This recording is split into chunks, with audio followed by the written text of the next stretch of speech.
Lanjut, mungkin untuk mempersingkat waktunya, kita langsung saja masuk ke acara inti, yakni mengenai pemaparan topik pembahasan pada malam hari ini mengenai project monitoring dan mungkin akan ada beberapa studi kasus ya yang akan dibahas pada malam hari ini. Pada Bapak Irwan, waktu dan tempat saya persilahkan. Baik, terima kasih Mbak dan atau Ibu. Eh, slide-nya nanti titip dibuka ya, ini ya, filenya. Mohon maaf ini Pak dan Ibu-Ibu semuanya dari schedule awal jam 19.00 WIB ya, ini mundur 1 jam karena memang tadi ada mundur mendadak di rumah sakit tadi. Oke, Sudah ini ada terlihat berapa? untuk share screen-nya, Pak? Mohon maaf. Ya, sudah terlihat belum? Sudah Pak, sudah. Oke, terima kasih. Karena ini dari sini ada Pak Boy, ada Pak Hagi, ada Pak Kevin, ada Bu Ratih, ada Pak Sunarto, ada Bu Widya ya, ada Pak Anum juga. Kalau dari ini. Oke, mohon maaf agak rame nih ruangannya. Oke, sesuai agenda awal kita bahwa minggu ketiga ini adalah mengenai proyek monitoring ya, di mana kemarin di minggu pertama kita sudah mempelajari mengenai apa itu di point learning-nya adalah workflow atau framework dari project management itu sendiri ya. Pertama ada 5 phase ya Pak, yang minggu pertama kemarin fase conception dan inisiasi. Di situ di sini ada project charter, ada project inisiasi dan lain sebagainya. Yang kedua adalah project definition planning. Isinya adalah scope, budget, WBS, Gantt, masih ingat Pak ya, communication plan dan risk management gitu ya. Nanti di risk management sendiri nanti di minggu keempat akan kita bahas sendiri Pak ya. Jadi minggu pertama kemarin adalah framework, minggu kedua adalah metodologisnya PM, yang minggu ketiga ini adalah monitoringnya project, nanti minggu keempat ada post project dan risk management project, lalu terakhir nanti di minggu kelima ada kontrak manajemen. Nanti kontrak manajemen ini istilahnya merupakan output ya, kontrak manajemen bukan output dari project manajemen gitu ya. Sebenarnya output dari project manajemen itu banyak selain kontrak gitu ya. Tadi ada risk management, terus ada lagi resource loading management gitu-gitu ya. Banyak sekali kalau mau diturunkan. Ya. Terus minggu kedua kemarin kita sempat sharing mengenai metodologis.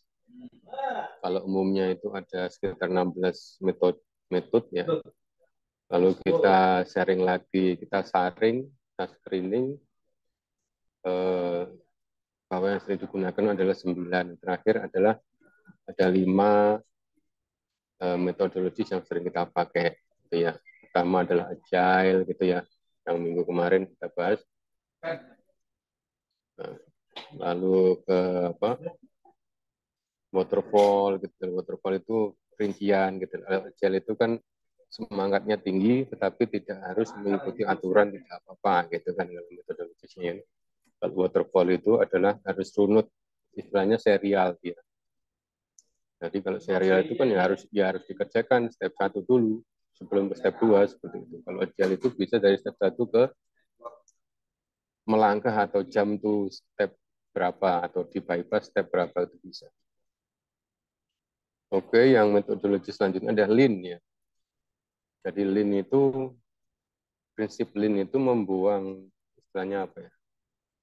Sampah ya, membuang waktu-waktu yang sampah atau waktu-waktu yang tidak berguna. Waktu tunggu gitu ya.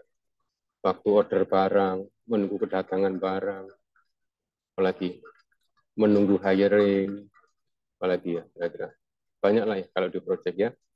Biasanya kawan-kawan di PMO, Project Management itu, menggabungkan antara konsep Lean sama konsep Six Sigma. Jadi Lean Sigma digabungkan menjadi Lean Six Sigma digabung menjadi Lean Sigma. Oke, selanjutnya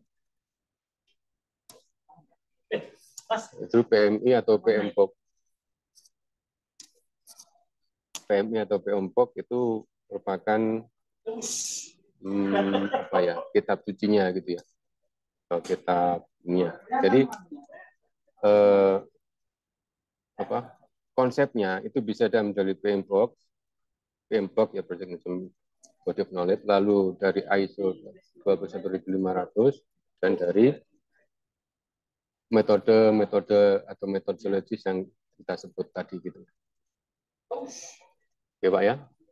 Oke, ini kita menginjak ke, oh ya nanti di sela-sela atau di akhir sesi nanti coba kita discuss studi kasus gitu ya. Saya ada 2 studi kasus itu, nanti mohon didiskusikan sebelum kita bahas bareng-bareng nanti ya. Atau kalau mau dibagi Zoom room-nya, bolehlah bagi Zoom room-nya, nanti kita kasih waktu 15 atau 10 menit, baru nanti kumpul lagi, kita kasih feedback mengenai studi kasus itu ya. Oke, next. Halaman 2. Oke. Project monitoring. Ya. Project monitoring di fase berapa, Pak? Belum masih ingat.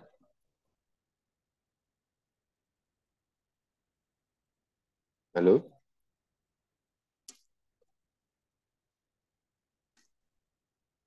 Halo? Halo, fase 4, Pak. Ya, betul. Pak Narto ya. Siapa? Jadi dari phase 4 sebenarnya itu diturunkan menjadi tools-toolsnya banyak sekali juga gitu ya. Salah satunya tools yang paling umum digunakan itu adalah kurva S atau S curve gitu ya. Jadi kurva S itu kan merupakan penampakan atau pencerminan dari suatu planning dan suatu realisasi gitu ya. Jadi realisasinya itu nanti kita gunakan untuk menentukan bahwa proyek itu maju atau mundur dari planning awal gitu ya. Oke. Kurva S atau S curve itu hubungan antara waktu pelaksanaan proyek kalau dibaca di sini ya dengan nilai akumulasi progres pelaksanaan proyek. Ini versus ya. Akumulasi progres itu kan realisasi gitu. Kapan dibikinnya? Ya mulai awal hingga akhir. Jadi kalau ada contohnya gini, kalau di zaman saya masih aktif di legasi ya, bilang aja Chevron, itu mereka punya metodologi juga namanya DIP. Jadi ada P1 sampai P5 juga. Tetapi dia dari P1 sampai P2, kalau menemukan kejanggalan dari suatu proyek atau proposal atau project charter, dia akan dikembalikan lagi ke step before. Gitu ya. Nah, itu. Oke. Kalau dari waterfall, metodologi waterfall kan tidak bisa tadi kan ya. Kalau dari PMBOK itu dia bisa merecycle istilahnya. Merecycle itu hanya bisa tidak boleh ke fase awal gitu. Pas fase monitoring ini. Jadi di kurva S ini nanti bisa digunakan untuk menganulir atau merevisi suatu apa istilahnya ya, timeline, suatu budget dan suatu resource loading gitu ya. Oke. Umumnya proyek menggunakan S-curve dalam, nah tadi ya ada planning, monitoring. S-curve itu bisa dibikin pada waktu stage pertama juga. Pada waktu phase pertama bisa aja. Tapi kan kalau pembikinan curve atau S-curve di fase awal atau inisiasi itu kan tidak ada pembandingnya. Itu hanya forecast saja kan ya. Hanya forecast atau perencanaan. Oke. Lanjut, Bu.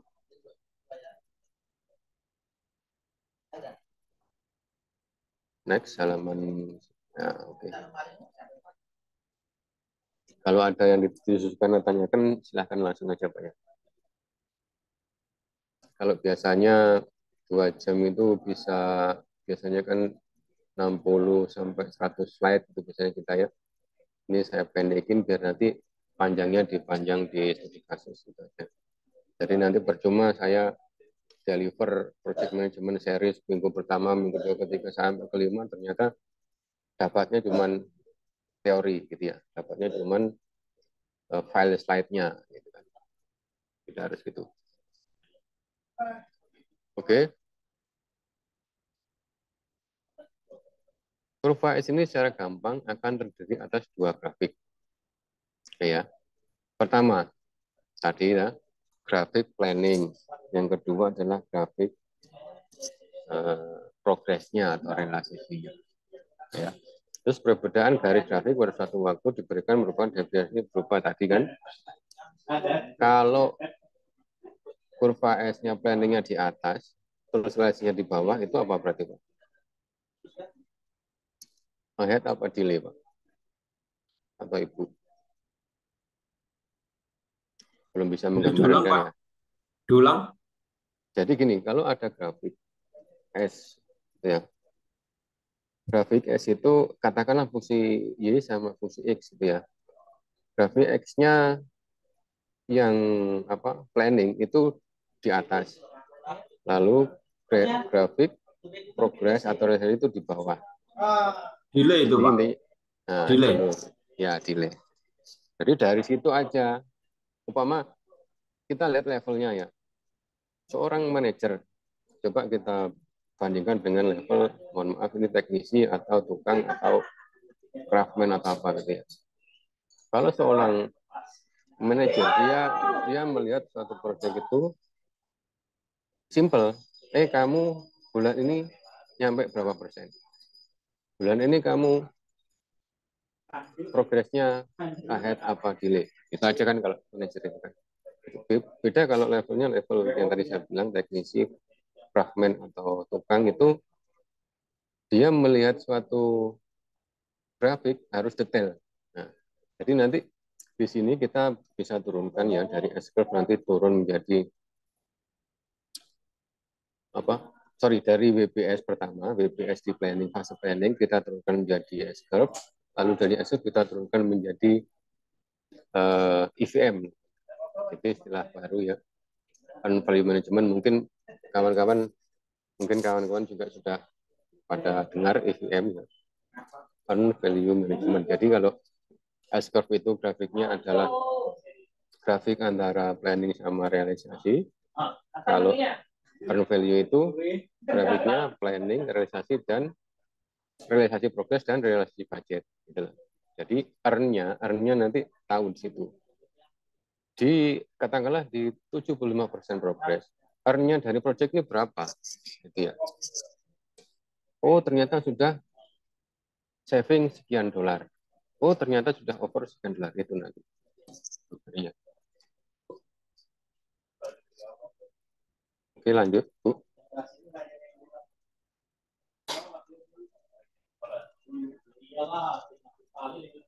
Ya, ini masih teoritis semua ya. Jadi tadi slide kedua tadi kan grafik pengertian kurva S. Lalu berada berapa kurva di dalam kurva S itu. Gitu ya. Terus artinya apa masing-masing kurva itu. Terus manfaat penggunaan kurva S. Jadi ya tadi saya bilang praktis. Ya, alat ini praktis. Kita present ke stakeholder gitu ya. Kita present ke stakeholder mengenai proyek kita. Tampilin aja langsung S-curve, tampilin spread. Oh tahu, stakeholder tahu. Oh proyekmu good, proyekmu delay, jelek ini. Nah, perlunya kurva S dipresentkan ke stakeholder itu adalah jadi nanti kalau memang di recycle progresnya Yang menentukan siapa? Ya itu stakeholder gitu. Tapi kalau itu memang delay penyebabnya adalah karena kontraktor, karena eksekutor, nah, nggak bisa di-recycle. Itu harus diperbaiki intern kontraktor gitu ya. Oke ya. Satu praktis. Yang kedua, biasanya kurva ini hanya dijadikan suatu apa ya, aksesoris atau kita bilang make up. Ya. Jadi biar kelihatan keren, kontraktor itu mengundang stakeholder ke kantornya gitu. Tapi sebelumnya kantornya ditempel dengan SKPB, tempel-tempel gitulah supaya keren. Nah, tapi ujung-ujungnya pas pada waktu realisasi proyek tidak dipakai. Oke, ya. Yang selanjutnya manfaat kurva S, penggunaan kurva S yang ketiga adalah itu yang jelas ya, indikator monitoring schedule pelaksanaan proyek. Oke ya. Nanti kalau diturunkan jadi IVM kita bisa melihat budgetnya gitu-gitu ya. Lanjut, Bu.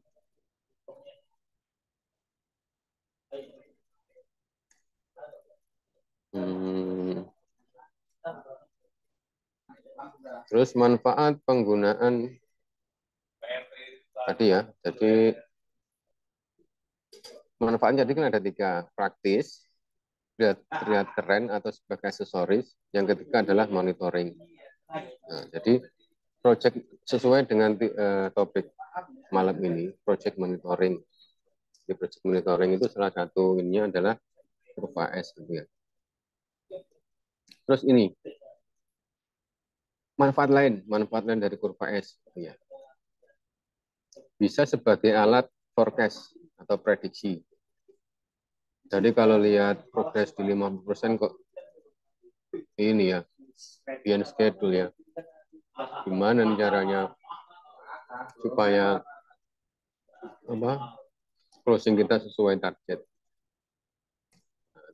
Di situ nanti dipetanin lagi apakah karena memang kalau segitiga ada namanya segitiga project management itu kan cost, budget dan time gitu ya.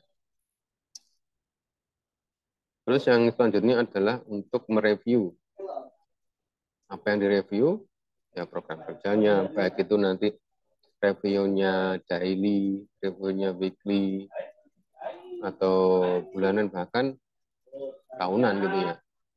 Bahkan kalau project itu kategorinya capital expenditure rata-rata kan multi years gitu Pak ya.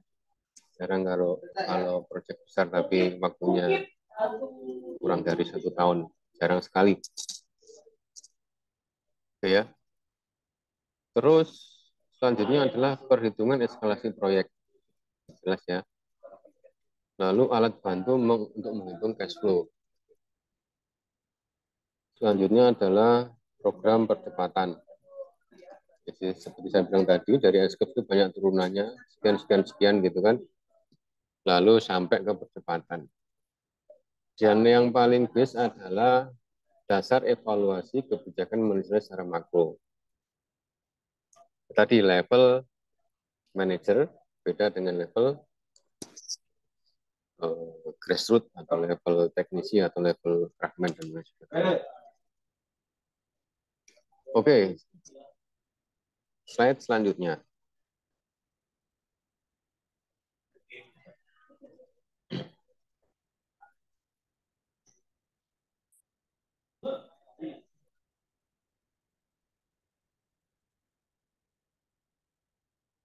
Halo?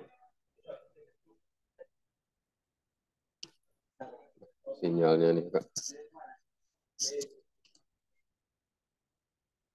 Halo?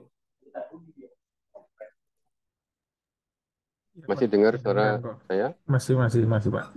Masih ada, Pak. Oke. Selanjutnya adalah kesalahan persepsi, ya. Kesalahan penggunaan kurva S. Ya, tadi salah satu yang ada ketika tadi kan ada namanya lipstick atau namanya keren-kerenan gitu ya. Itu salah satunya itu.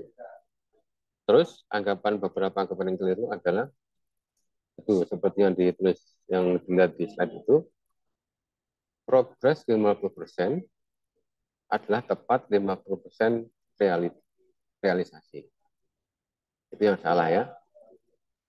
Kecuali grafiknya berdempetan ya, atau grafiknya linear dengan grafik planning, itu benar. Tapi rata-rata grafik realisasi sama planning itu sangat berbeda.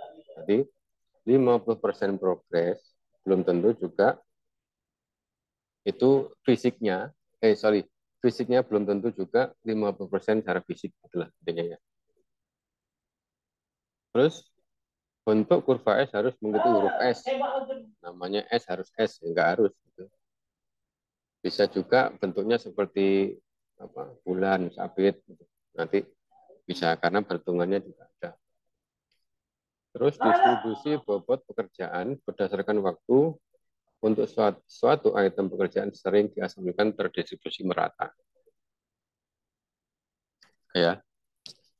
Jika dihubungkan dengan kurva S, hasil pelaksanaan hanya menghasilkan selisih akumulasi relasi terhadap rencana.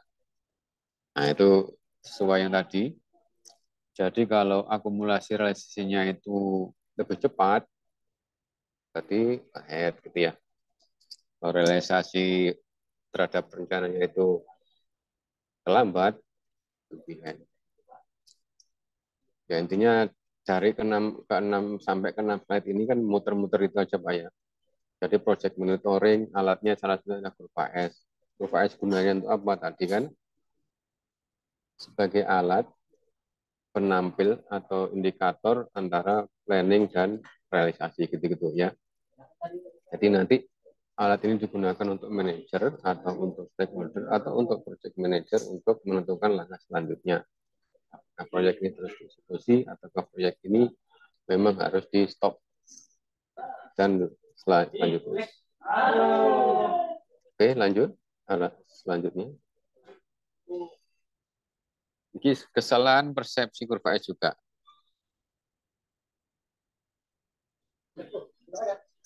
Ahead dan behind adalah salah satu-satunya alat untuk menyatakan kondisi relasi pelaksanaan tanpa memperhatikan aspek lain. Itu salah ya.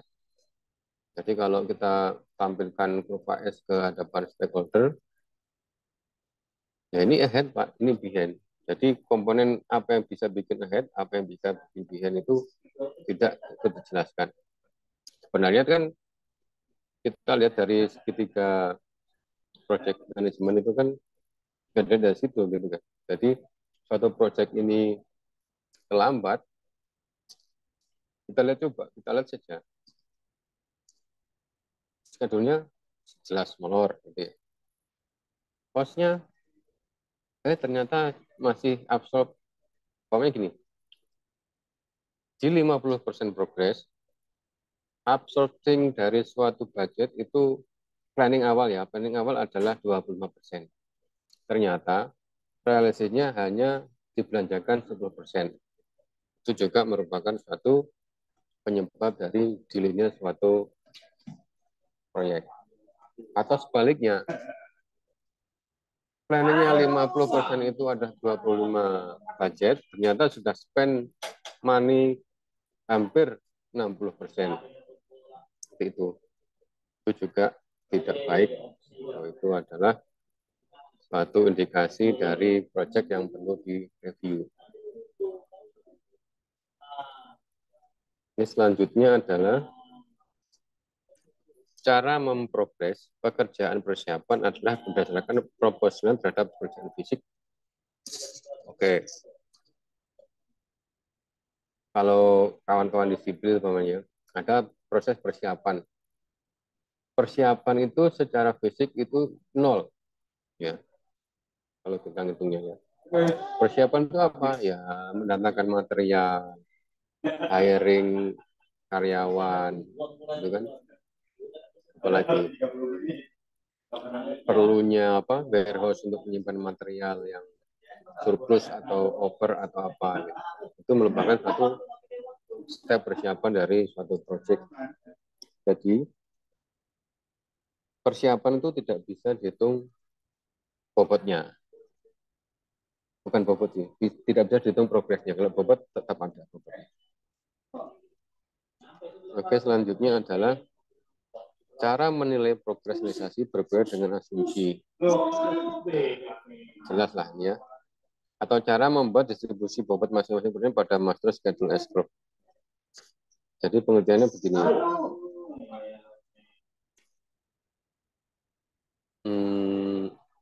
Planning, forecast, itu distribusinya, ya tadi saya bilang ya, jadi 50% progres, secara fisik itu harus 35%, umpamanya seperti itu planningnya. Ternyata waktunya sudah 50%, tetapi progres fisiknya hanya 20%. Seperti itu. Jadi itu cara menilai progres realisasi berbeda dengan asumsi. Coba ya. Selanjutnya adalah percepatan dilakukan dengan mempercepat item pekerjaan yang memiliki bobot besar. Oh ya, ini hubungannya sama critical path management atau CPM. Jadi rata-rata orang-orang yang simple, orang-orang yang nggak mau repot itu kan, dari suatu project charter itu atau WBS, dilihat bobot yang terbesar apa. Itu yang dinaikkan prioritas satu. Biasanya seperti itu kan Pak ya. Kalau kita katakanlah waktu sekolah dulu, waktu ujian, ya kita kerjakan yang apa? Yang mudah dulu kan ya. Yang mudah itu latihannya, mudah itu dalam arti kata di bobot besar. Sehingga relasi schedule dalam waktu singkat dapat menjadi ahead tanpa melihat aspek pekerjaan kritis. Tricky. Ini intinya tricky nih Pak. Jadi project manager ini mau present ke stakeholder biar tampak menarik. Biar tampak menarik itu dia ngerjakan dulu yang bobotnya yang paling besar. Kan ya, bobot yang terbesar dikerjakan dulu, baru waktu nanti bobot yang terkecil. Padahal itu adalah salah. Yang benar adalah menurut step gitu ya. Jadi proses persiapan, proses apa pembangunan. Kalau katakanlah analoginya adalah bangun rumah gitu ya. Selain kita mempersiapkan material, kita bangun fondasi dulu gitu. Padahal bobot terbesarnya apa? Bobot terbesarnya adalah katakanlah contohnya masang genteng. Dia mau memilih bobot yang paling besar dulu masang genteng dulu. Jelas nggak bisa gitu kan ya. Fondasinya, strukturnya kan belum ready.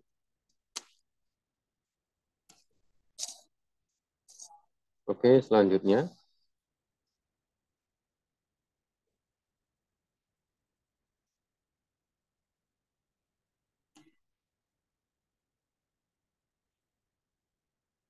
Ya ini ya, saya bilang tadi, turunannya ada beberapa ya. Ada monitoring itu, selain S-curve itu ada juga critical path management, ada juga yang value management. Seperti namanya aja, critical path management itu kan mana step-step atau tas-tas yang kritikal. Ini kita concern dulu, bukan bobot loh ya, ini critical. Kalau bobot tadi jelas salah kan Pak ya. Kalau bobot di eksekusi duluan itu jelas salah. Lalu EVM. Jadi karakteristik proyek yang mempengaruhi pertimbangan dalam menentukan alat yang baik dalam membuat atau menentukan schedule proyek adalah sebagai berikut. Nilai kontrak proyek. Nah, kalau masih ingat di minggu pertama dulu kita mempelajari jenis-jenis proyek, ya kan Pak? Ada simple project, ada complex project. Lihat costnya, ada simple cost, ada complex cost, ada simple risk, ada complex risk. Banyak kemarin ya turunannya. Nilai kontrak proyek itu dibagi menjadi dua juga, kontrak simple atau kontrak kompleks. Ya. Kontrak simple biasanya ini kan hubungannya sama WBS-nya yang simple gitu-gitu ya.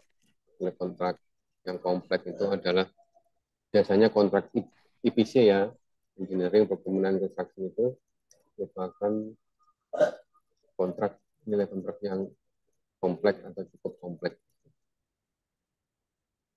Pertama nilai kontrak, yang kedua kompleksitas proyek. sudah kita bahas tadi. Nah, selanjutnya adalah waktu atau timeline pelaksanaan proyek. Apakah tadi ya, apakah harian atau mingguan atau bulanan ataupun tahunan. Terus jenis proyek, apakah itu proyek sipil atau ke proyek IT atau proyek oil and gas atau ke proyek structure dan lain sebagainya. Ataukah proyek itu milik government atau proyek milik swasta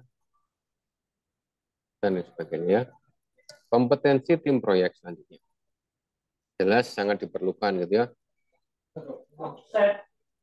Jadi kompetensi, contohnya gini, project manager ya. Project manager itu harus certified, contohnya ya, certified PMI, certified CAPM, certified PMP dan lain sebagainya ya.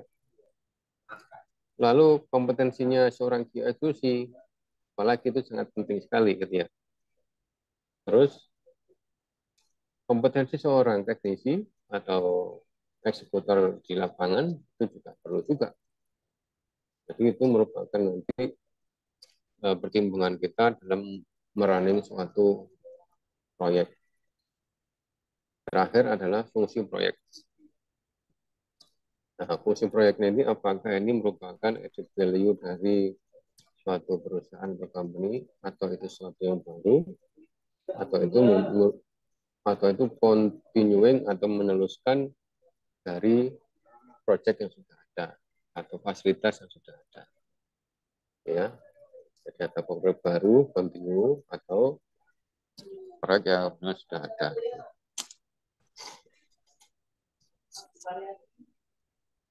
Oke, selanjutnya.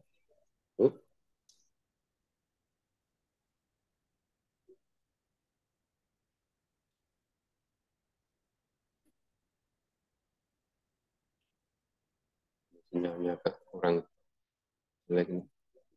Oke. S-curve. Nah, ini kalau lihat sebelah kanan itu kan ya. Kita lihat grafik sebelah kanan itu adalah grafik dari S-curve juga, tapi masih planning atau forecast atau perencanaan gitu ya. Kebetulan ini bentuknya seperti huruf S kebetulan. Oke, coba kalau kita nomor 2 itu completion gitu ya. Jadi setiap kurva S itu mesti menyisakan antara 94 sampai 97% sebelum proyek itu ditutup. Jadi kalau di minggu pertama kemarin kita bahas mengenai project Panflix, apalagi startup, pre-startup success review gitu-gitu ya, PSSR dan sebagainya. Itu biasanya secara fisik itu project adalah 94 sampai 97%. Ya. Terus kalau lihat tadi nomor 4 atau nomor 5 itu kan bisa geser kanan, bisa geser kiri gitu ya. Itu adalah 50% komplit. Nah, tadi 50% komplit itu belum tentu juga secara fisik nanti realisasinya adalah 50%. Ya. Kalau sebelah kiri, tulisan sebelah kiri, S-curve itu adalah suatu grafik hubungan antara waktu pelaksanaan proyek dengan nilai akumulasi proyek. Sama dengan slide awal-awal tadi. Kenapa kita ulangi lagi? Biar menjadi persamaan persepsi. Jadi S-curve ini sangat penting. Monitoring sangat umum dan sangat sederhana dipakai untuk melihat kemajuan atau keterlambatan suatu proyek. Ya. Banyaklah. Jadi hanya ditempel-tempel di dinding kantor gitu ya. Dan kita harus bisa membacanya.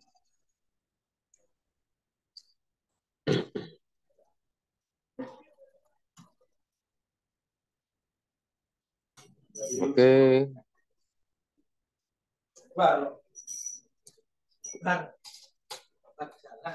Turunan selanjutnya next, Bu. Bentar, habis ini. Oke, ini critical path method gitu ya. Jadi critical path method itu merupakan suatu metode dalam mengidentifikasi jalur atau item pekerjaan yang kritis. Terus jadi WBS gitu ya, Week Work Breakdown Structure. Isinya apa? Detail step dari the whole project, mulai dari inisiasi sampai close out. Ya, oke ya.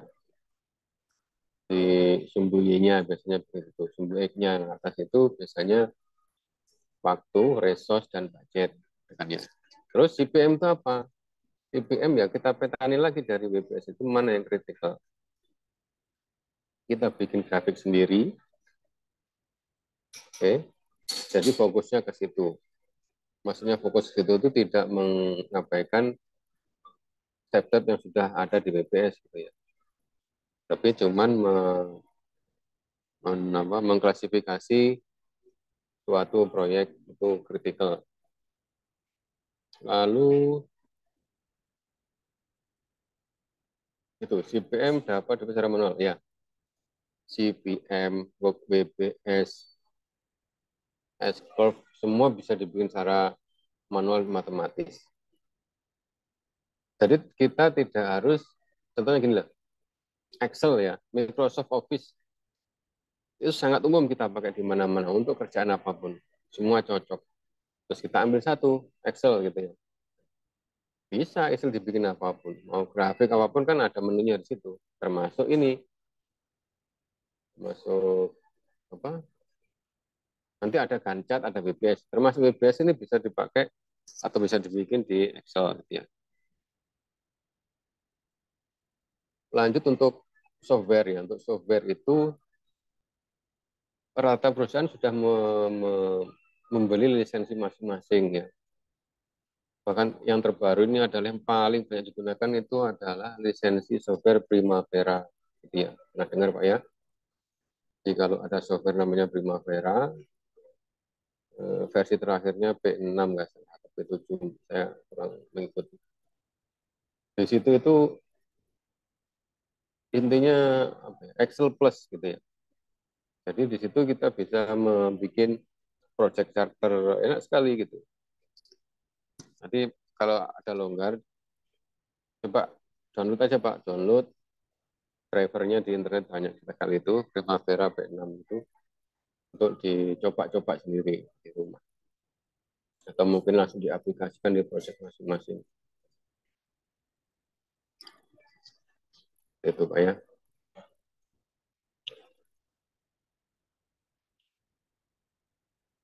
Terus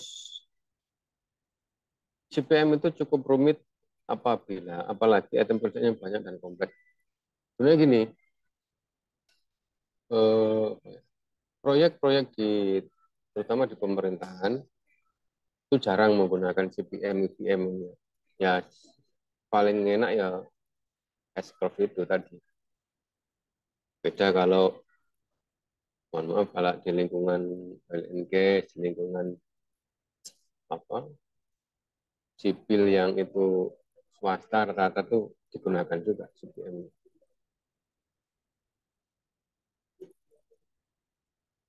Tuh yang bahan nomor 4, saat ini banyak software yang menyediakan fasilitas untuk mendapatkan CPM. Banyak sekali. Kalau kemarin minggu kedua kita kan mempelajari ya, bukan mempelajari, kita sharing mengenai apa itu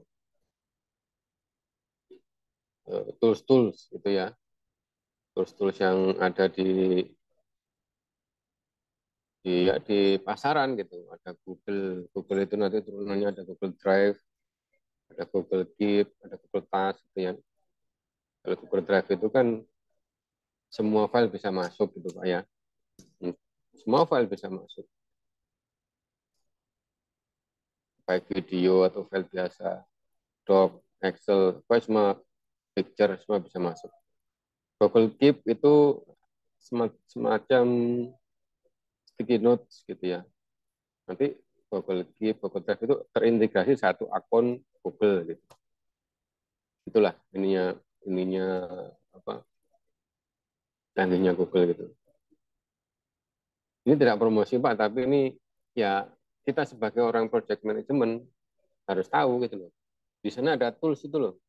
Oh, itu gratis. Google kan gratis sampai berapa? 10 GB nggak salah kapasitinya.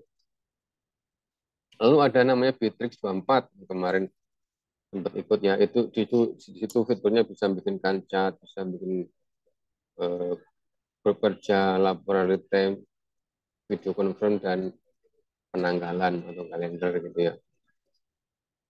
Banyak sekali, ada Milano.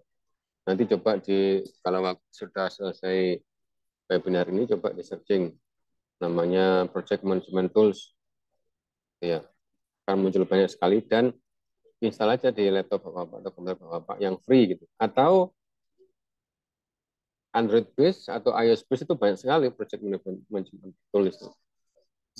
Bisa dipakai. Jadi kalau tidak sahabat buka laptop di jalan disuruh update project bisa langsung dari situ. Oke ya, ada Trello macam papan gitu atau card itu tempel-tempel itu.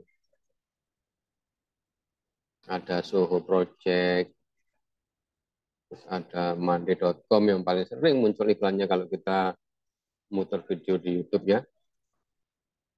Ya tampilannya bagus sih memang, tampilnya bagus. Tapi ini kan berbayar ya, berbayar.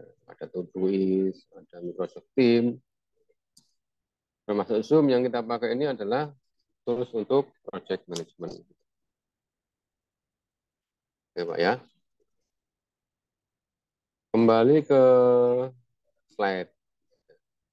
Saya hanya merimen lagi biar nggak lupa. Jadi minggu pertama kemarin kita mempelajari apa, minggu kedua kita mempelajari apa gitu ya. Oke. Lalu itu CPM merupakan produk turunan dari Barchat. Barchat itu apa ya? Gancat, BBS itu masuk Barchat juga. CPM lebih jarang digunakan dalam proyek dibanding dengan kurva S. Nah, itu kan yang saya bilang tadi. Di Indonesia ini kan jarang, ya ada beberapa yang pakai, tapi jarang. Ya selain lebih rumit juga ini ya tadi. Terus penggunaan CPM baru sebatas syarat yang harus diajukan oleh kontraktor dalam lelang. Nah, untuk dokumen apa teknis ya, untuk seleksi dokumen pada waktu tender setakan lah sama dia. Dan biasanya gini, kalau kita running tender itu ada beberapa triki biasanya yang dimainkan oleh kawan-kawan kontraktor itu. Pertama apa? Yang jelas organization chart. Kalau Bapak pernah running tender ya, organization chart itu kadang-kadang fiktif gitu Pak ya. Memang ada direkturnya ini, wadirnya ini, direktur keuangan, engineer-nya ini, manajernya ini, sampai teknisinya ini, rapi gitu ada. Tapi begitu di cross check itu fake gitu. Tidak ada posisi itu, cuma hiasan. Atau yang kedua, dia sering menebar lowongan, menyebar lowongan. Diperlukan PM, diperlukan project engineer, diperlukan instrument engineer. Silahkan ngirim CV-nya ke sini. Urgent, itu biasanya. Hati-hati seperti itu. Biasanya dia hanya mengkoleksi CV-nya.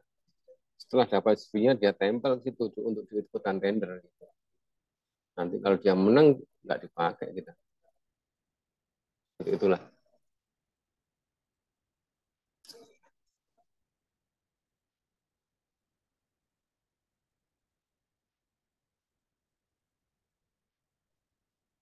Ya, mohon maaf mau ke toilet dulu ya. Mohon izin ya. Ya, mohon izin ya. Oke. Bentar. Silakan Bapak.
Terima kasih. Oke, mari kita lanjut. Santai aja Pak, sambil minum kopi, snack. Santai aja, nggak apa-apa. Saya yang mohon maaf tadi mulainya agak mundur 1 jam. Ya karena suatu hal. Ya, yang terakhir tadi, CPM sebatas pelengkap dokumen teknis pada waktu tender. Gitu ya. Tadi membicarakan mengenai organization structure yang fake, terutama yang dibuat oleh kontraktor-kontraktor yang hanya jadi syarat suatu kelengkapan tender gitu ya. Itu dicek oleh admin tender itu tidak ada ternyata. Seperti itu. Sama kayak vendor yang supply barang gitu ya. Di katalognya itu lengkap banget gitu. Diisi dari A sampai Z lengkap pokoknya. Makanya dia jadi pemenang gitu kan. Ternyata di waktu prakteknya kita order suatu barang, ternyata dia masih inden lama gitu kan ya. Ternyata dia baru kalau ada PO, ada WO atau PO, ada RO sama aja itu, dia baru nyari barangnya gitu. Seperti itu, terutama barang-barang yang import gitu ya. Oke, lanjut. Slide selanjutnya.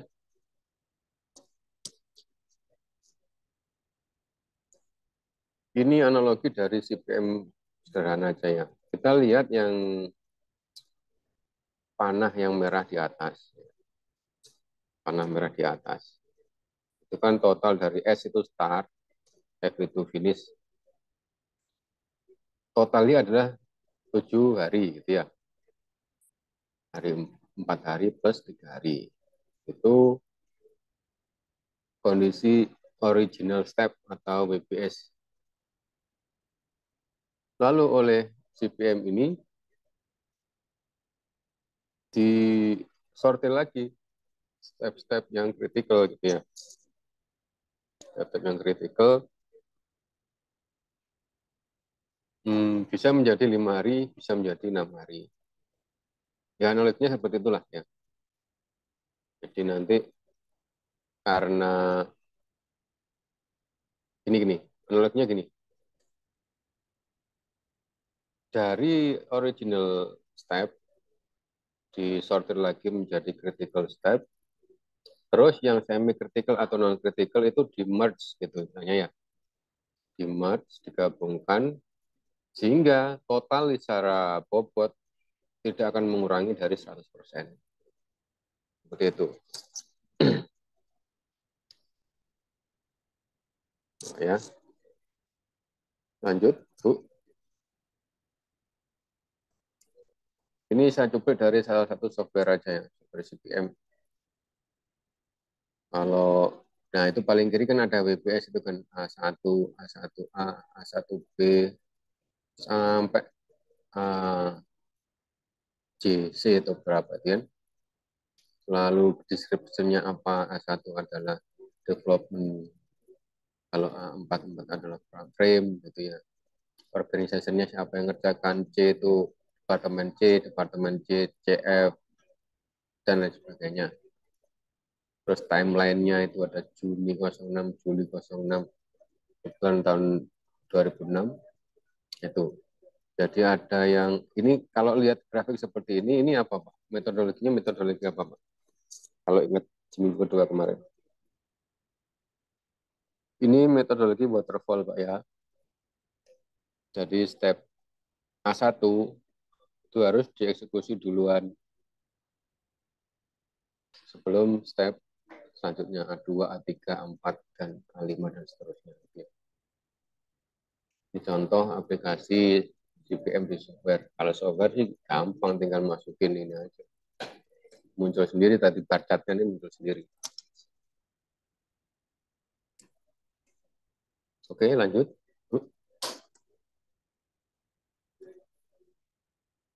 Lalu earn value management method.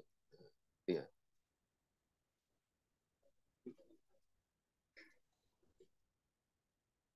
Jadi konsep earned value ini digunakan sebagai untuk kinerja yang mengintegrasikan antara aspek biaya dan aspek waktu. Jadi tadi turunan dari S-curve ditambah grafik lagi, ada 3 grafik jadinya, grafik forecast, grafik realisasi, dan grafik EVM. Ya.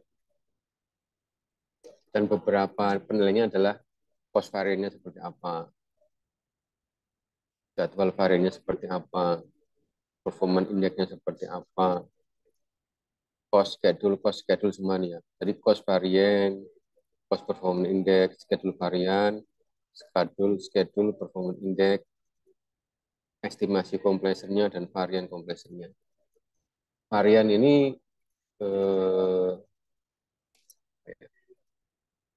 semacam disturbance gitu ya, semacam external disturbance gitu ya. Cost, contohnya cost apa ya? Nah, cost secara teknis kita sudah membudgetkan sekian untuk eksekusi proyek satu proyek A gitu ya. Ternyata kita perlu dana untuk semacam CSR itu loh Pak ya. Semacam CSR atau semacam community engagement gitu. Itu kan perlu biaya juga Pak. Entah raktir makan, entah membuat pelatihan, itu kan perlu duit juga. Nah, kalau kita nggak pinter-pinter menangani cost varian seperti ini, bisa-bisa nanti menjadi akan keluar dari kantong sendiri. Nah, rugi kan Pak? Jadi intinya cost varian ini tetap dimasukkan budgetary, gitu ya. Schedule varian juga dimasukkan tetap project schedule sampai ke completion varian. Oke lanjut, slide selanjutnya. Nah ini grafik kurva value gitu ya. Itu yang merah adalah planning, target schedule. Yang biru, hijau ke biru itu fisiknya sekarang atau current schedule. Nah itu kan antara ungu sampai biru itu ada namanya cost varian itu ya. Dari situ. Jadi dari situ nanti kita mendapat informasi bahwa cost yang kita keluarkan di 50% progres itu sesuai planning atau enggak.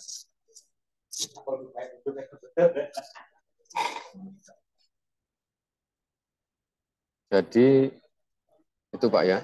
Jadi ini contoh sederhana dari earned value atau performance measurement data element. Tapi rata-rata yang EVN ini banyak tidak digunakan untuk proyek-proyek sederhana. Oke, selanjutnya.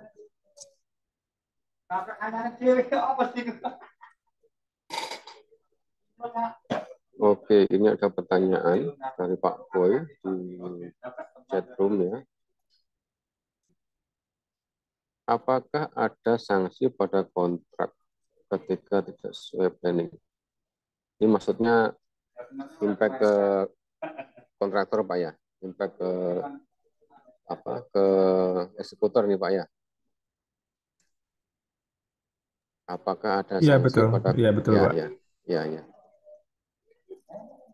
Ini Pak, tergantung dia pakai metodologi apa gitu ya Pak ya.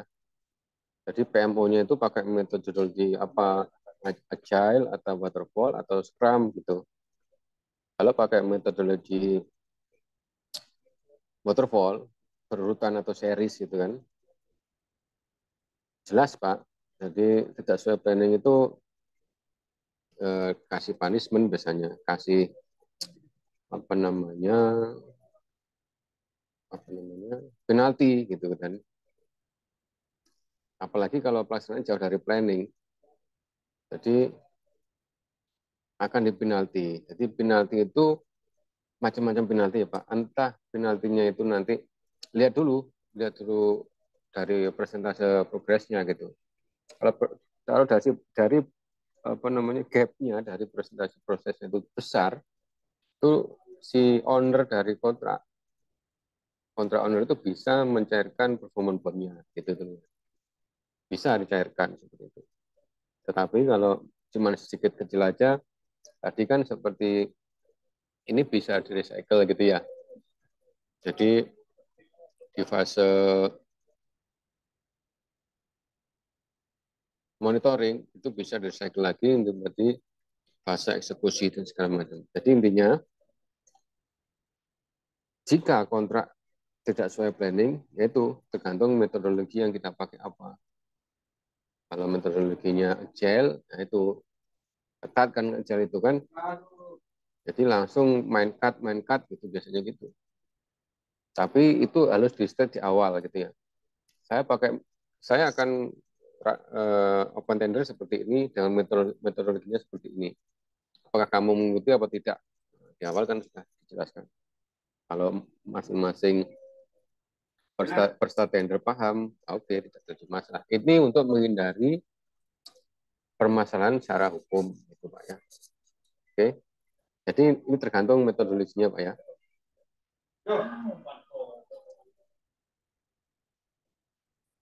Oke Pak Oke, ya. Pak. Makasih, Pak.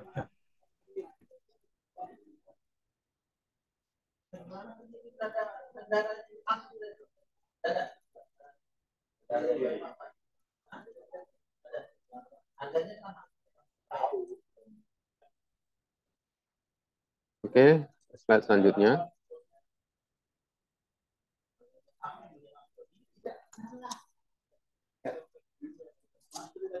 Halo. Ya.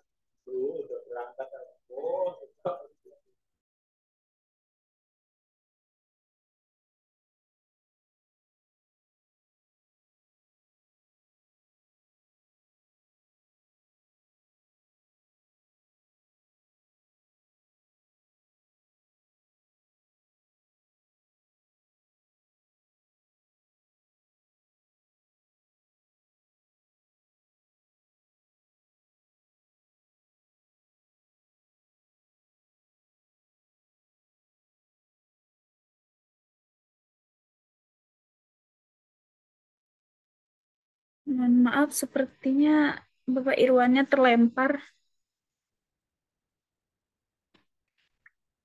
Waduh, terlempar kemana?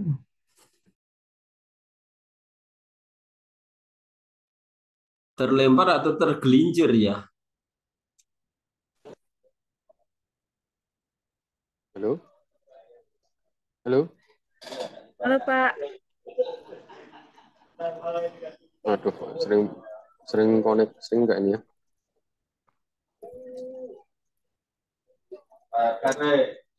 Oke, udah balik ini. Tabel rekomendasi ini ya. Jadi antara tadi kan kita bandingkan ya, S-curve, CPM dan IPM mana pada waktu kapan saja itu digunakan gitu kan ya. Jadi kan ada nilai kontrak, ada apa?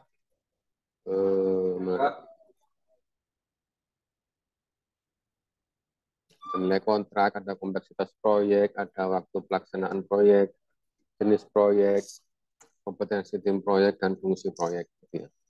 Jadi nanti di situ bisa menjadi bahan pertimbangan untuk apa atau kapan kita mengaplikasikan ketiga tools ini untuk monitoring proyek. Pertama kita lihat dari nilai kontrak. Nilai kontrak ini ya, kalau kecil cukup aja S-curve gitu tadi yang saya bilang ya. S-curve itu sangat inilah simple lah ya. Terus kalau sedang bisa S-curve combine dengan CPM gitu. Kalau besar malah kadang-kadang S-curve nggak dipakai gitu kan. CPM dan UPM yang digunakan. Lalu kompleksitas suatu proyek.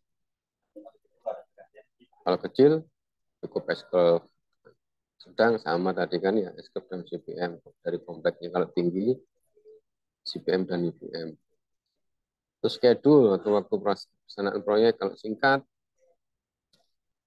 malah CPM yang digunakan biar tahu critical part-nya di mana gitu kan ya. Kalau sedang CPM dan kalau panjang itu S-curve dan IBM. Cara mereka, karena apa? Karena panjang itu kan antisipasi bisa dieksekusi pakai waterfall gitu. Bisa dieksekusi step by step dengan rapi. Itu nilai plus juga kalau waktunya panjang. Ya.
Halo? Ya, udah connect lagi ya? Iya, Bapak. Aduh, ini apa nih?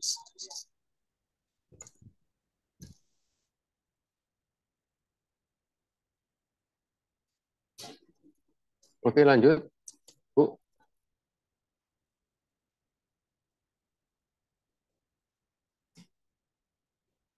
Lanjut. Kita sekarang bahas Gantt chart. Itu juga suatu project monitoring juga, Pak ya.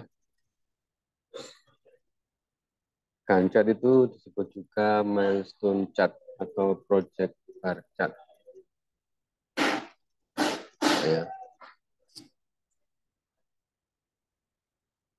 Jadi Gantt chart itu dulu penemunya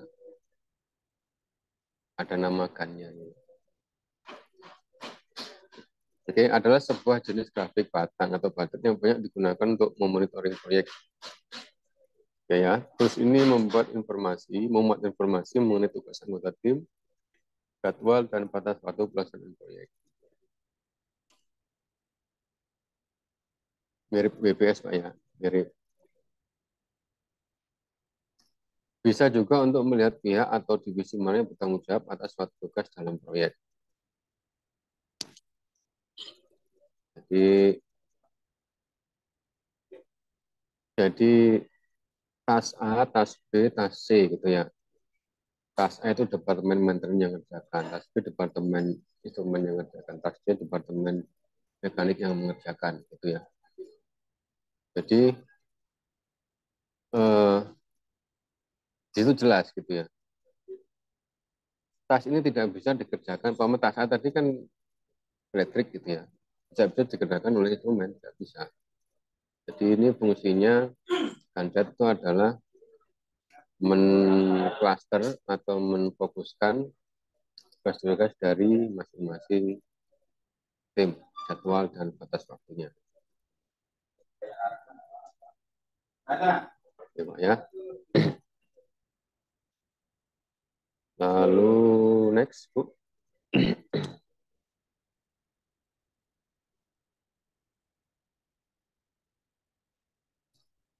Manfaat Gantt chart gitu ya. Mengukur kemajuan proyek. Di situ kan ada fungsi waktu, Pak ya. Ada fungsi waktu tadi.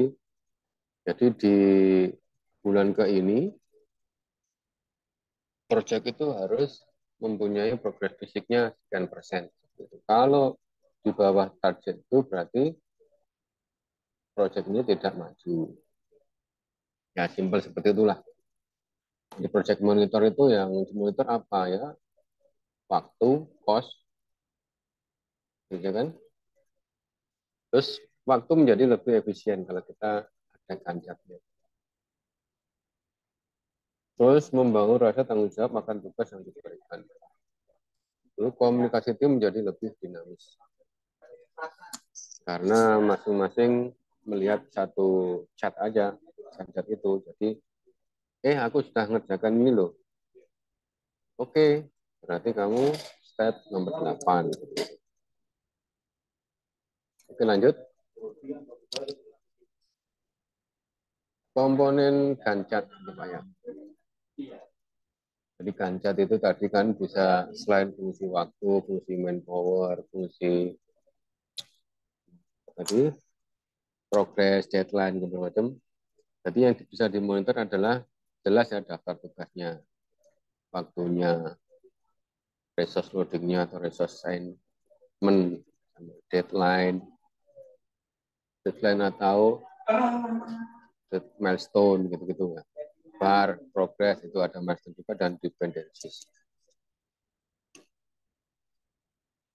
Oke, lanjut. Ini contoh simple Gantt chart, Pak ya. Jadi fungsi X-nya itu adalah task-nya atau project A sampai F.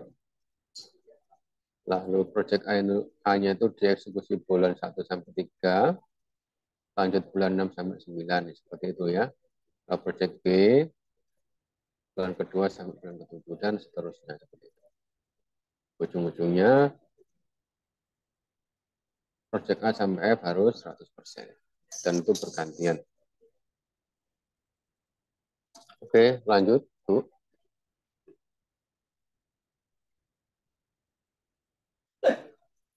Jadi, contoh simple Gantt chart.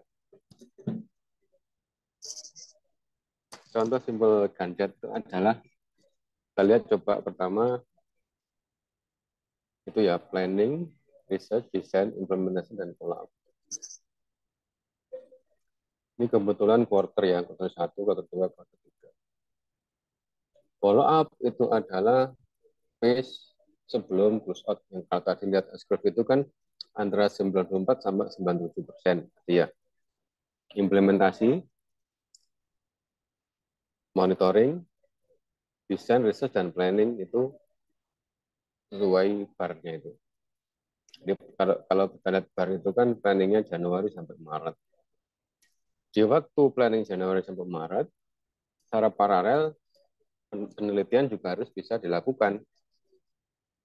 Cara bacanya simpel seperti itu. Terus sebelum planning selesai atau sebelum riset selesai, desain juga sudah harus jadi, lalu diimplementasikan,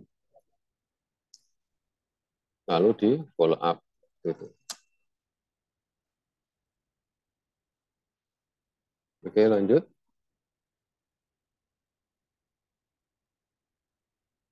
Itu ya 8 komponen dari Gantt chart. Sama adalah task list-nya. Ya, kalau itu kita bacakan task list-nya apa? Gantt chart 101, register, launch register, create slide deck, itu kalau desain slide deck itu merupakan task list-nya. Lalu di bawahnya, resource sign-nya ya, itu namanya.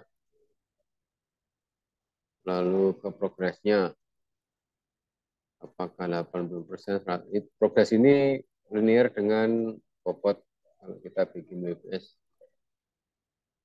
Kalau timeline-nya, fungsi X ya, terus ada bar-nya itu, bar itu merupakan apa itu clear visual gitu ya, dari durasi dan progres. Ada dependensinya itu, lalu milestone-nya di situ di bar ke-27, lalu deadline-nya. Deadline sebelum milestone. Itu ya, 8 kunci komponen dari Gantt chart.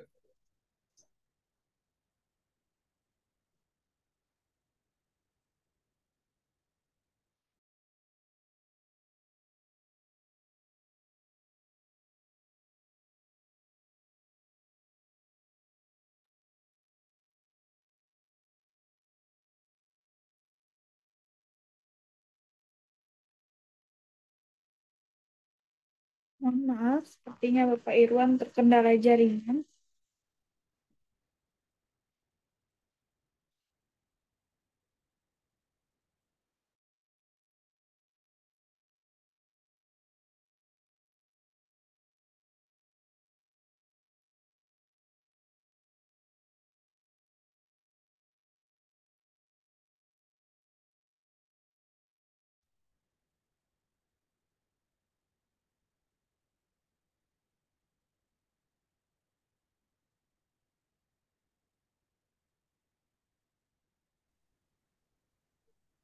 Ya, masuk lagi. Mohon maaf ya Bapak, Ibu, baru masuk seperti ini. Lanjut aja, Bu, lanjut aja.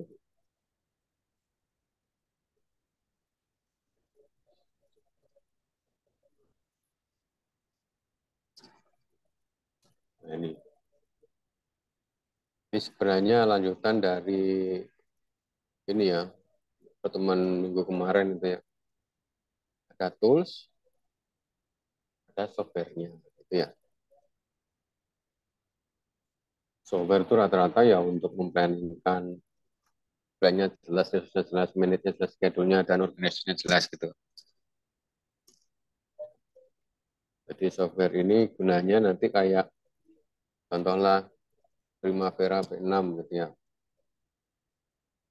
Jadi headline-nya itu ini nama proyek membangun jalan tol. Resource-nya apa? Resource-nya third party di separasi gitu ya. Jadi kilometer 1 sampai 10 itu kontraktor A, kilometer 10 sampai 20 kontraktor B, dan selanjutnya. Manage-nya apakah bisa dikerjakan secara serial atau harus paralel? Atau paralel bisa atau harus serial gitu ya. Schedule-nya, schedule-nya juga gitu, apakah bisa paralel atau harus seri? Ataukah memang kalau mengikuti apa? Dilihat dari budget juga ya ini schedule-nya. Terus organization project, apakah efektif dan efisien apa enggak? Gitu. Kayak tadi kan saya bilang ternyata dia pas pada waktu tender aja nih organization projectnya lengkap. Ternyata pada waktu eksekusi dirangkap-rangkap. Supervisor pengawas lapangan merangkap, driver merangkap, QA/QC itu kan nggak boleh. Kalau pertimbangan kontraktor sih irit itu. Tapi untuk kita kan harus sesuai dengan proposal awal yang dimajukan dalam tender itu kan.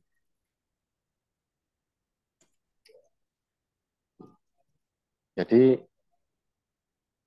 konsolidasi project planning, task management, resource allocation, time tracking, dan komunikasi itu dalam satu tools gitu kan ya. Software itu fungsinya seperti itu. Dan ini memprovide real-time visibility dari project status. Oke. Selanjutnya, itu tadi kan sudah saya build sebelumnya kan ya.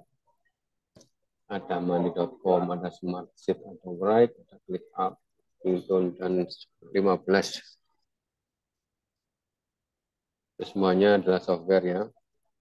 Entah software by Windows based atau Android based atau iOS based. Terus tinggal milih lah Bapak. Ada versi free, ada versi berbayar. Ya,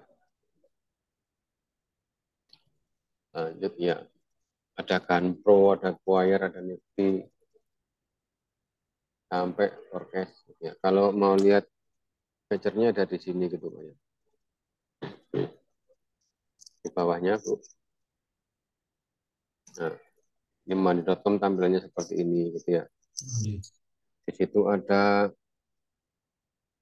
storytelling itu ada ini ya, ada stepnya, ownernya ini, Selain ini prioritasnya. Nah ini kalau mau CPM sini juga bisa, prioritasnya berapa, statusnya, kalau hijau dan, kalau biru ongoing, kalau merah masih stuck. Ini useful ini ya. Jadi salah satunya itu.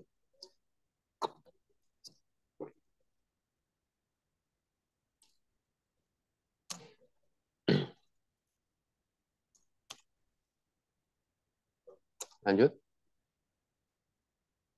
Smart Sheet. Hampir mirip ya. Kalau Smart Sheet ini kan itu tampilannya. Nantilah kalau ada longgar waktu dicoba-coba sendiri Pak ya. Dari 15 itu mana yang cocok untuk diaplikasikan di project masing-masing. Smart Sheet mirip Excel itu ya. Lanjut. Right. Nah, right ini lebih ke coordination meeting ya. Lebih ke monitoring berdasarkan diskusi bersama ya. Jadi ini secara reguler sebenarnya mirip MS Team ini kan ya. Kalau MS Team kan bisa dischedulekan itu Iya, MS Team. tiap tanggal sekian, tiap hari jam sekian itu kita meeting, progress meeting bilang gitu ya. Jadi nanti mesti ada muncul reminder itu di HP kita atau di laptop kita. Yang keempat, click up ya. Yang open berapa tas, yang masih konsep berapa tas, yang running berapa tas, review berapa tas. Ini klasifikasi berdasarkan status ya. Silahkan nanti coba sendiri. Ada kok drivernya masing-masing di internet. Lalu yang kelima, Kintone. Ya, Kintone ini sama seperti apa proyek tadi ini, Kintone itu ya membuat book kalender gitu ya, semacam pengingat akan suatu rapat atau meeting. Oke, yang keenam, Hub Planner.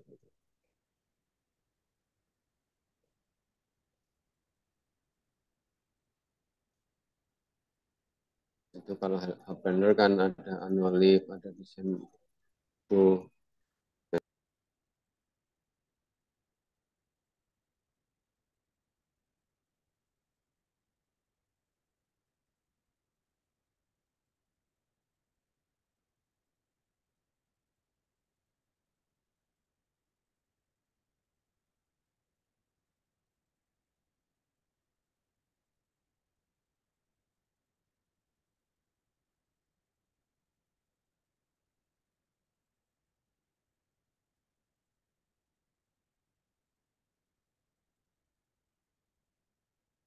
Terlempar lagi.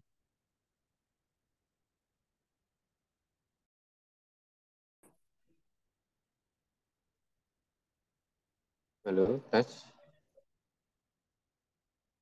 Halo. Halo, bisa Pak?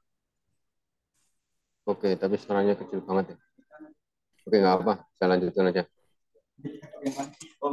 HP sudah sekarang ke visor. Visor. Hmm, jadi dia ini dasarnya mengimport data. Jadi secara fisik di lapangan, umpamanya picture ya, secara fisik di lapangan picture, difoto, diupload di visor ini, disamakan dengan planningnya. Jadi ada presentasi planningnya di sini. Ada yang to do, ada yang progress, dan ada yang done. Tadi kan yang ini kan merah dan ya. Kalau apa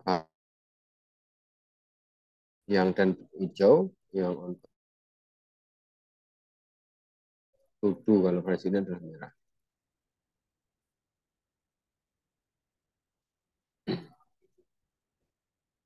Nah, itu.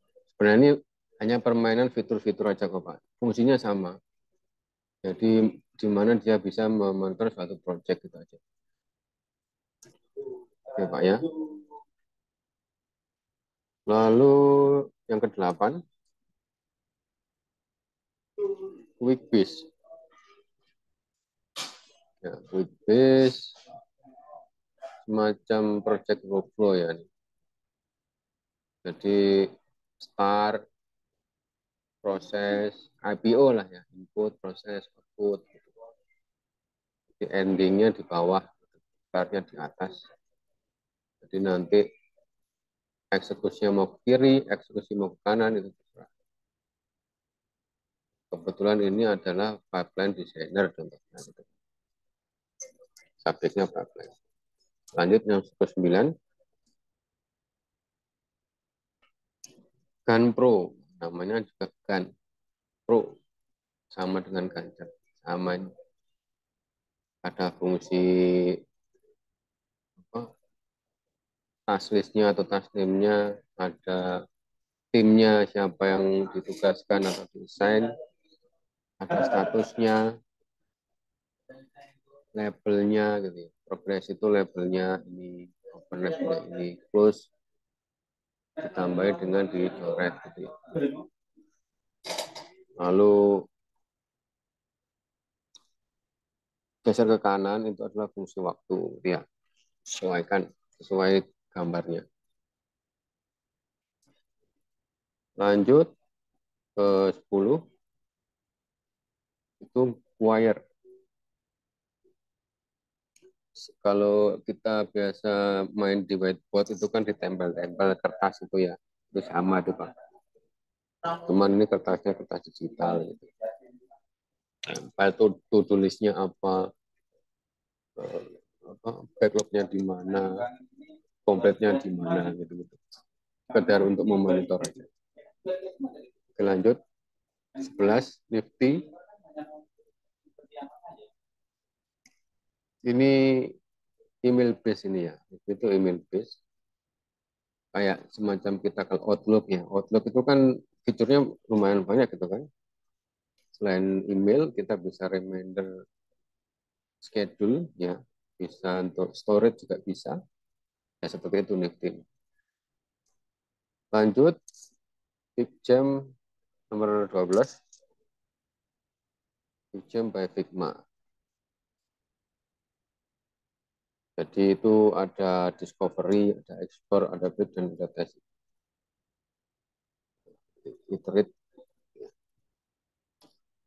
fungsi research, design, product, engineering, marketing di fungsi X, FCY, fungsi X-nya adalah waktu. Seperti itu. Oke, saya lanjutkan sampai 15 nanti baru kita ada di kasus Microsoft Project nomor 13.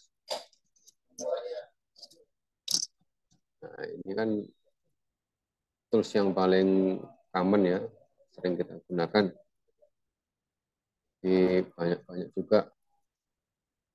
Intinya Microsoft Project ini bisa dipakai SQL, Gantt, WPS, banyak sekali lah. Jadi nggak ada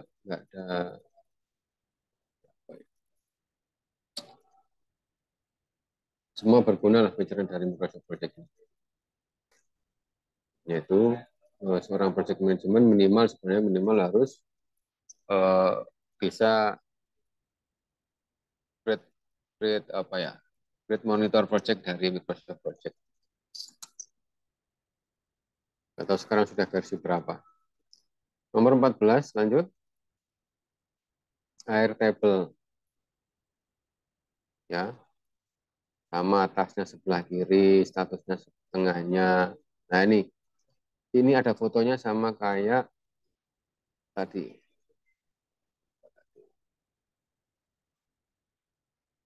Visor ya, sama kayak visor. Jadi itu adalah suatu project tracker atau project monitor yang kayaknya ini Airtable ini hanya di ini ya, di Windows Base ya. Belum ada yang versi Android dan versi iOS. Oke, yang terakhir 15 forecast. Ya, forecast. Nah, itu kan namanya juga forecast meramalkan gitu ya. Jadi fungsinya meramalkan. Jadi S. Kalau kita grafik S-nya itu yang paling atas. Oke Pak, mungkin itu aja ke-15 apa? Ke-15 software shortlist management yang bisa dipakai. Nanti tinggal milih sesuatu disesuaikan dengan project kita masing-masing. Kalau ada pertanyaan silahkan. Kalau tidak ada, kita coba buka file satu ini lagi, Bu. Yang case tadi ya.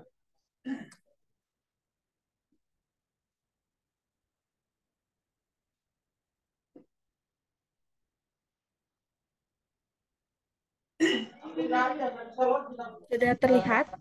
Ya, dibesarkan. Coba Pak dipraktekkan begitu Pak.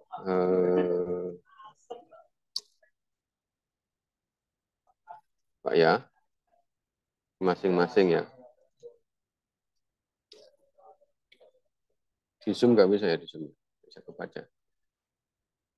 Atau kalau materinya sudah ada di drive belum itu? Kalau nggak buka masing-masing.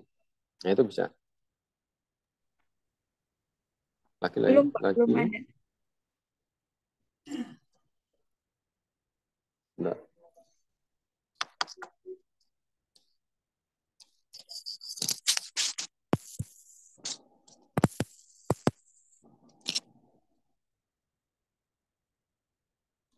Ya saya tadi bikinnya di Word, saya PDF kan gitu aja tadi. Membuat kurva S itu ya. Sudah nampak ya Pak ya? Nah, itu lumayan lah. Jadi gini, contoh sederhananya, nanti coba dipraktekkan ya.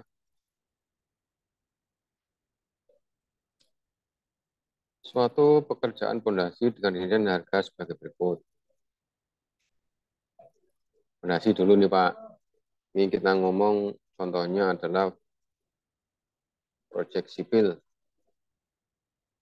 Persiapannya kita budgetkan 100.000. Ya, pekerjaan kaliannya 150.000. Lantai kerja 200.000.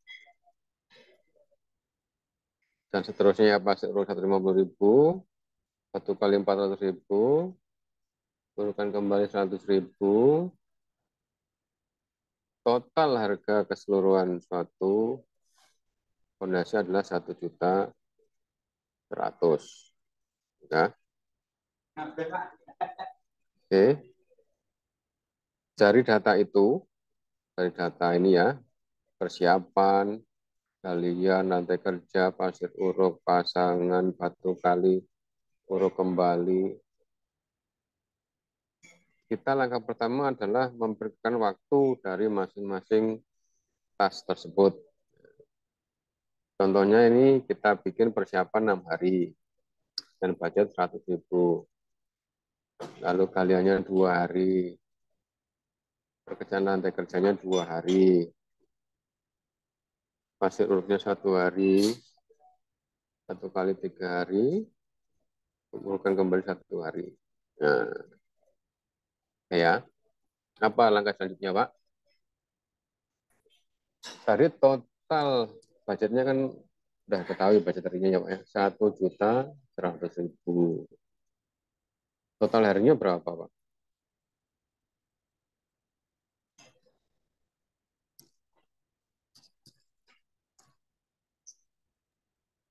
15, Pak. Ya, total harinya 15. Oke ya, total harinya 15. Tetapi itu total hari ya, bukan timeline. Pak ya. Coba kita ini lagi, kita telah lagi. Mana-mana tas yang bisa dikerjakan secara paralel. kan ya, atau secara bersamaan. Lalu setelah itu, setelah tahu, baru kita hitung bobotnya. Jadi bobot pekerjaan itu kan harga pekerjaan dibagi harga total pekerjaan kali 100%. Gitu loh ya.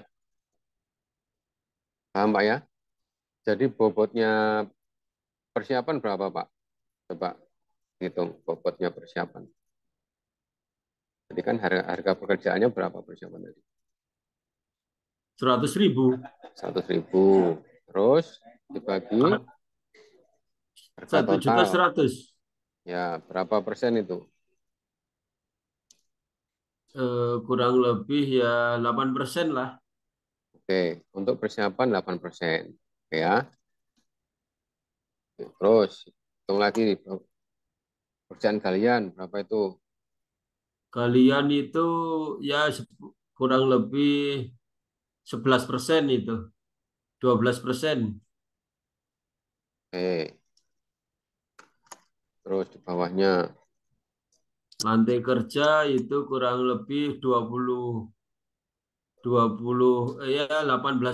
lah. hmm, bobot tertinggi mana Pak? Pasang batu kali 38%. Pasang batu kali berapa persen ini? 38 kurang lebih. Nah, oke ya. Oke.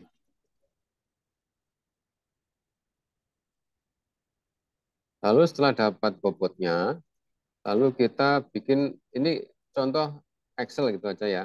Kita bikin kolom Excel. Pekerjaannya apa? Tadi kan persiapan, kali tanah, lantai kerja, terus harga pekerjaannya, kita hitung durasinya, kita hitung bobotnya. Paling besar itu ternyata adalah pasang batu kali, itu ya. Harinya sekarang, harinya ternyata yang bisa apa? Persiapan Nah, paling tinggi. persiapan, betul. Lalu urukan kembali itu yang paling rendah ya, grafiknya 0. Iya. Sebenarnya tadi maksud saya kalau sempat ya Bapak sekalian simpel aja buka Excel terus ini dimasukkan di Excel. Nanti kan muncul kurva S-nya seperti ini, nggak ada ya di kurva S-nya nanti kan berdasarkan data di Tuh. atas itu.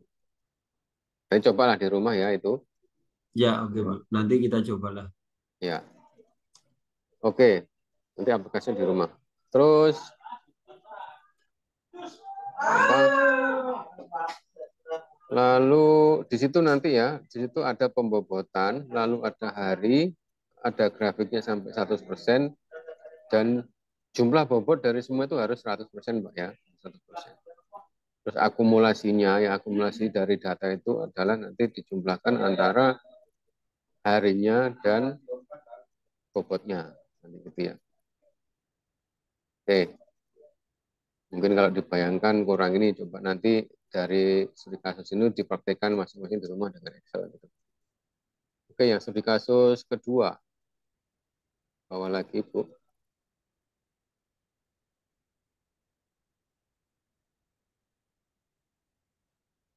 Ya.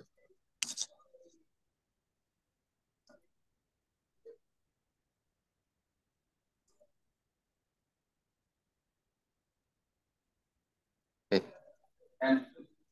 Nah, ya. Contoh, jika proyek yang dilaksanakan memiliki karakteristik sebagai berikut,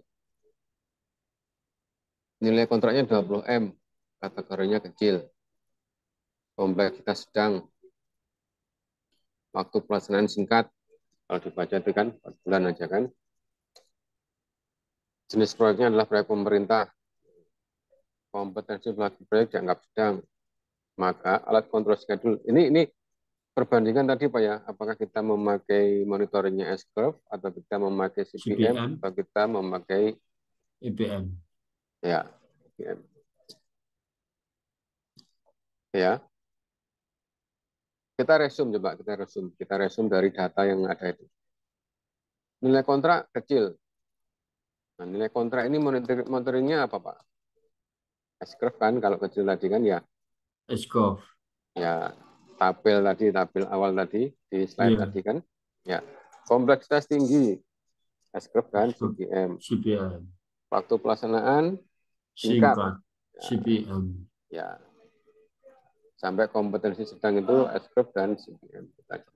Jadi berdasarkan kondisi di atas, maka dapat disarankan untuk menggunakan apa, Pak? Ini S-curve, yang ya kan? Itu es- dari nilai kontrak S-curve, dari kompleksitas tinggi S-curve, dari proyek pemerintah S-curve, dari kompetensinya S-curve juga. Eskov. Berarti Eskov. Ya, ya jadi S-curve yang cocok dipakai untuk monitoring proyek itu. Begitu, Pak. Ya, sementara 2 kasus itu dulu, Pak ya. Silahkan kalau Siap. ada ditanyakan, silahkan Bapak.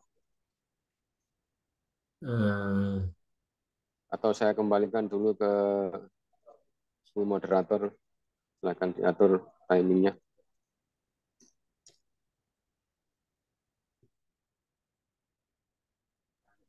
Silahkan Bu. Oke, baik. Terima kasih kepada Bapak Irwan Hidayat yang telah memberikan pemaparan materi pada hari ini. Untuk para peserta, jika ingin ada yang ditanyakan, karena mungkin masih ada waktu untuk bertanya, dipersilahkan. Kemudian kami mereminder kembali untuk pengisian daftar hadir dan Google Review. daftar hadir.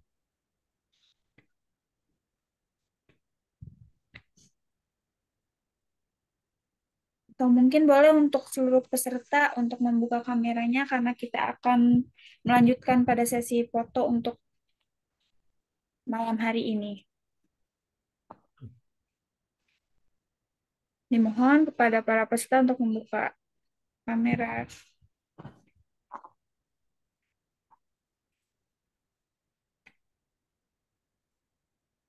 1, 2, 3.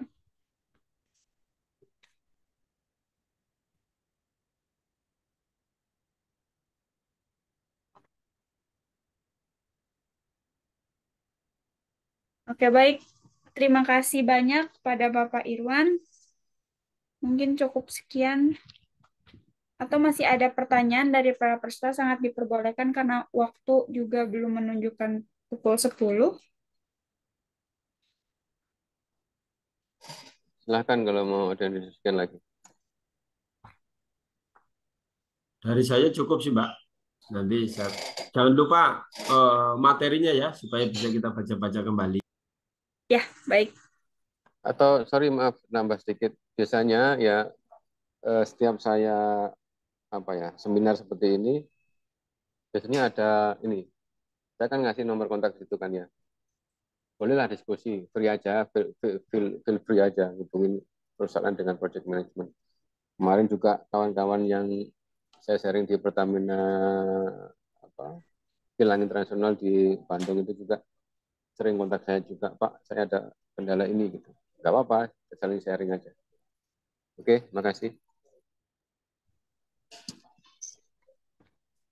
Baik, terima kasih. Mungkin sekian untuk acara public training project management kali ini. Saya mohon maaf apabila ada perkataan yang kurang enak didengar. Assalamualaikum warahmatullahi wabarakatuh.